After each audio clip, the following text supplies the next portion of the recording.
Olá pessoal, bem-vindo ao Instituto de Saúde Dourado de Alagoas. Hoje nesse vídeo nós vamos fazer um pouquinho diferente. Nós vamos responder alguns questionamentos, o que seria mito na implantodontia e o que seria verdade, tá? Algumas perguntas que são bastante frequentes e que é muito importante esclarecer para vocês. Existe rejeição ao implante? Pessoal, quando o paciente me pergunta isso, a primeira resposta que eu dou é, pessoal, quem fala em rejeição, o especialista que fala isso, primeiro que eu acho que não é especialista, né? O profissional que realmente entende o que está fazendo, jamais ele vai fazer seu implante rejeitou, né? Se o profissional está falando isso para você, desconfie, tá? Porque isso aí não é um especialista em implantodontia. Essa pessoa não tem experiência. Não existe o implante rejeitar. O que existiu foi algum fator de risco que não levou à osseointegração, ou seja, ao invés de formar osso ao redor do implante, formou fibra. E aí ele não osseointegrou, ele não fixou no teu ossinho. E aí ele ficou molinho no teu osso e precisou ser removido. Algum fator levou a isso acontecer. Não é simplesmente o teu organismo que expulsa isso, não existe, tá? Existem muitos fatores. Eu vou gravar um vídeo a respeito desses fatores de risco, tá joia? Pessoal, algumas pessoas querem, quando está faltando, por exemplo, 5, 6, 8 elementos, querem que nós colocamos dente a dente. É possível isso? Olha, depende muito do caso, tá? Para você fazer dente a dente, você precisa ter os implantes muito bem posicionados, bem paralelos. E às vezes a condição óssea do paciente não favorece essa realidade. Às vezes não, a maioria das vezes. Então, às vezes, o profissional, ele precisa angular um pouco esse implante, tá? Que isso é compensado depois na hora da prótese. O ideal é que na região posterior, realmente essa prótese seja unida. Alguns tratamentos na região anterior podem ser dente a dente, porém, isso exige muito da condição óssea e da condição gengival, tá? Tem que ser um caso muito bem planejado para que na hora da prótese a gengiva realmente dê aquele contorno ao redor da prótese sobre implante. E isso muitas vezes, na maioria das vezes, a gente não consegue. Então, pergunte ao seu dentista, questione direitinho em relação a esse planejamento dente a dente. Eu faço questão de esclarecer para o paciente, principalmente os pacientes de protocolo, que o protocolo ele é uma prótese unida. Você não consegue passar o fio dental entre os dentes, tá joia? Em relação ao limite de idade, as pessoas falam, ai doutora, porque eu estou com 83 anos, eu estou com 81 anos, eu estou com 70, 75. Pessoal, isso não limita, determina você fazer o tratamento ou não. Não é isso que determina você ter saúde, não é a idade. Tem pessoas que têm 75 anos, 80 anos que a gente faz aqui o tratamento, sinceramente, que a saúde sistêmica dele, a parte sistêmica dele, está melhor do que uma pessoa de 50, de 40 anos, né? Hoje em dia muitas pessoas usam medicação controlada, medicação para diabetes, tem algum problema no rim, no fígado. E assim, algumas pessoas com 70, 80 anos não tomam medicação nenhuma. Então isso é muito relativo. Não é a idade que vai dizer que você pode fazer o implante, é a sua saúde. E para isso nós pedimos alguns exames, tá joia? Existe sim a possibilidade, até nós já gravamos um vídeo em relação a isso, do implante ser sem corte. Porém, nós precisamos estudar o teu caso.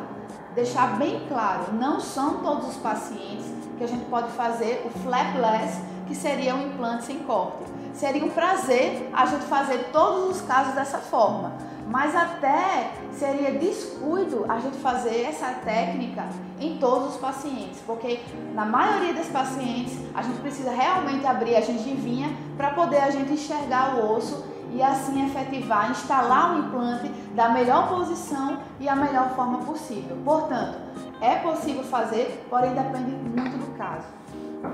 A maioria das pessoas questiona em relação ao acesso a esse tratamento, tá? O preço, o valor. A gente só dá em relação aos custos, a gente só dá essas informações realmente após os exames.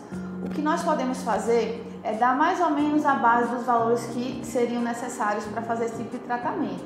Porém, eu gravei alguns vídeos anteriores que aqui no ISO nós ofertamos alguns cursos E aí nós podemos atender alguns pacientes como paciente de curso, que esse custo ele cai de maneira significativa, tá? Nos procure, que eu tenho certeza que a nossa equipe pode te ajudar. Algumas pessoas questionam em relação a algumas avaliações que fizeram, onde alguns profissionais falaram que usam implantes importados, como se os implantes importados fossem melhor que os implantes nacionais. A odontologia brasileira, hoje, com muito orgulho, eu tenho o prazer de falar que a nossa odontologia é a melhor do mundo. E os nossos implantes estão sendo exportados. Nós estamos vendendo implantes brasileiros para fora, para a Europa, para outros continentes. Então, os nossos implantes são muito bons, são de excelentes qualidades, tá? Não é para ser menosprezado. Então, a gente trabalha com implante nacional, a gente também pode trabalhar com implante importado. Em alguns casos, eu não vejo essa restrição. Cada caso de paciente é um caso diferente. Então, eu nunca falo para o paciente, eu não trabalho com implante importado. Não é assim. Se houver necessidade, nós entramos no consenso, no planejamento e nós podemos utilizar. Não é restrito, mas o implante nacional hoje ele atende a todas as nossas necessidades. Então nós não vemos esse motivo para falar que nós usamos só implante importados, tá joia? Contraindicação para fazer tratamento com implante. Isso é muito raro de acontecer.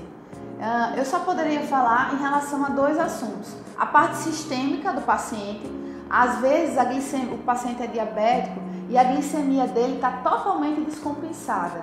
O que é que nós fazemos? Nós encaminhamos esse paciente ao endocrinologista dele. Ele vai primeiro compensar essa glicemia para poder a gente começar o tratamento, porque isso interfere sim na cicatrização e depois na continuação do tratamento, tá? Como outro também fatores sistêmicos, o uso de algumas medicações como clavulonato, enfim. Outra contraindicação que eu uso, não é nem contraindicação, mas eu preciso que o paciente aguarde um pouquinho, são pacientes muito novinhos, com 13, 12 anos, até 14 anos, porque a formação óssea ainda não está finalizada. Então, às vezes, nós precisamos fazer um exame chamado idade óssea para saber se aquela formação de osso ela já está finalizada naquele adolescente, para nós instalarmos aquele implante. Então, o paciente de 10, 12, 11 anos, às vezes ele não está apto a fazer a instalação do implante, tá? Às vezes acontece muito trauma, ou às vezes o paciente perdeu por uma cárie. Hoje é difícil o paciente perder por cárie com 11, 12 anos por conta das prevenções. É mais por conta de cárie. Aí esses pacientes, eles realmente precisam aguardar essa idade óssea, né, para poder realizar o implante.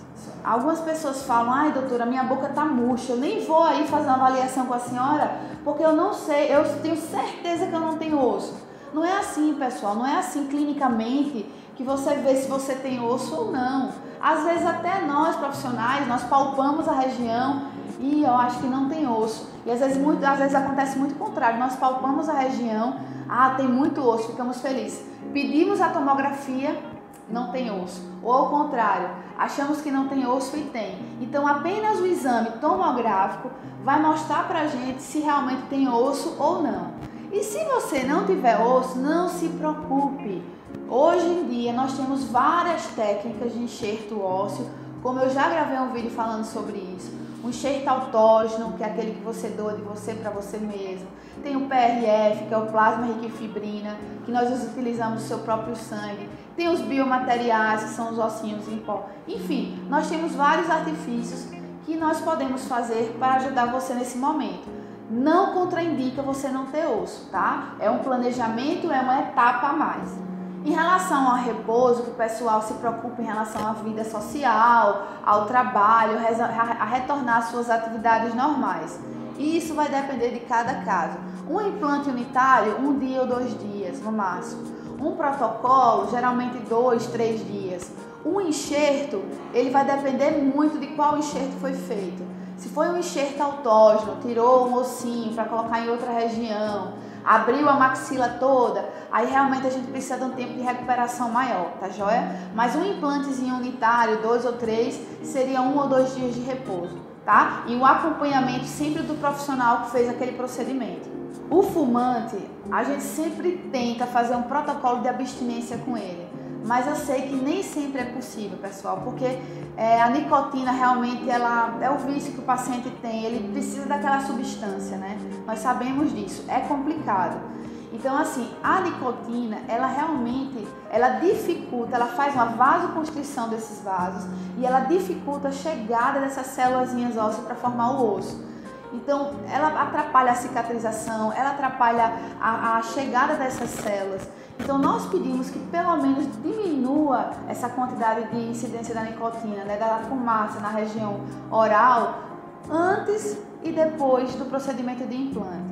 Mas é complicado. O fumante, ele é um fator de risco para a implantodontia, sim, tá? Eu sempre deixo o fumante, ele bem consciente em relação a isso. E ele tem que ser responsável também por isso. Não é uma contraindicação, mas ele é um fator de risco.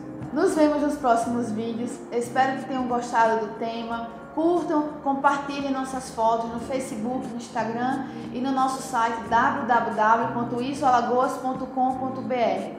A nossa equipe sempre está gerando conteúdo que com certeza vai agregar aos conhecimentos em relação à saúde oral de vocês. Acompanhe nossas redes sociais. Até o próximo vídeo.